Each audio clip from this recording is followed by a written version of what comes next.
This is a chart of the S&P 500 price and S&P 500 buybacks. A stock buyback is mechanically simple. When a company buys its own shares from the markets, it reduces its share count. Each remaining share represents a larger ownership stake in the same underlying business. Simple.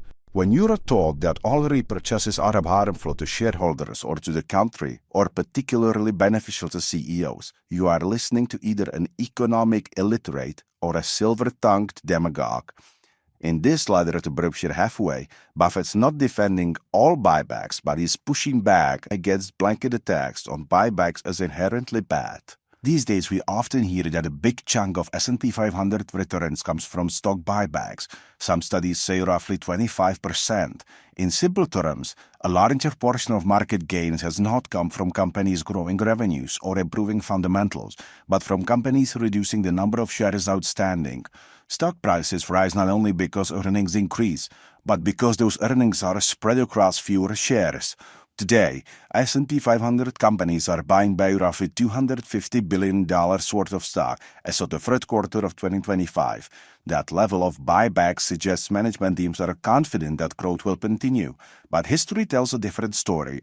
Ahead of major market downturns, such as 2001, 2008, and 2020, buybacks were also running strong, only to collapse once markets sold off. Buybacks tend to disappear precisely when conditions change. So if investors interpreted strong buyback activity as a signal that the market was safe or guaranteed to keep rising, they would have been badly hurt when the cycle turned. And here's the critical Buffett condition. Buybacks only create value when the stock is bought below intrinsic value. When companies repurchase shares at inflated prices, value is destroyed. In that case, selling shareholders benefit, not the long-term owners who remain. Overpriced buybacks are no different from bad acquisitions. As Buffett puts it, price is what you pay, value is what you get. The $249 billion figure by itself doesn't say much unless we compare it with year-over-year growth. Late in 2025, buybacks weren't especially strong compared with the market. When we look at year-over-year changes in buybacks alongside the S&P 500, there isn't a clear gap between the two. In past late-cycle periods, buybacks picked up well ahead of stock prices and then dropped. Before 2008, the companies were buying a lot of shares. The same thing happened before 2020 and again ahead of the 2022 bear market. The pattern isn't showing up today. Right now, buyback activity looks mostly flat and is moving in line with the market. From the market's point of view, the impact of buybacks is perceived like this. Buybacks boost earnings per share mechanically. Index returns look stronger than underlying growth. But this is an important message. Buybacks aren't automatically bad, but they are the least productive use of cash of those companies. This is the cumulative change in buybacks and the price of S&P 500 since 1999. The buybacks have risen more than the price of the S&P 500. What is that telling us? Yes, buybacks have exploded relative to market prices, but this does not mean buybacks caused the entire bull market. That's the lazy interpretation. The real message is subtler. Buybacks help returns, but at a cost.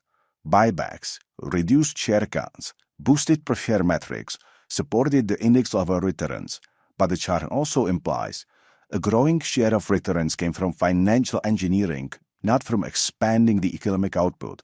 That leads us to believe right now the stock market is extremely overvalued relative to those earnings. The Shiller cap is a metric that tells us how expensive the stock market is relative to its long-term inflation-adjusted earnings. By averaging earnings over 10 years, it smooths out short-term booms and busts and gives a clearer picture of underlying valuation. And right now, this ratio of price to earnings is near all-time highs. Historically, similar levels were seen only during a few extreme periods, most notably 1929 and 2001, both of which were followed by long stretches of poor returns. That does not mean a crash is imminent, but it does mean the market is priced for very optimistic outcomes. From these valuation levels, the margin for error is thin, and future returns have historically been significantly lower than average, suggesting we may be entering a regime similar to past periods of severe overvaluation. None of the information provided should be considered financial advice or an investment recommendation. Our goal is serving you the best educational content. Thanks for watching. This is Glenaius.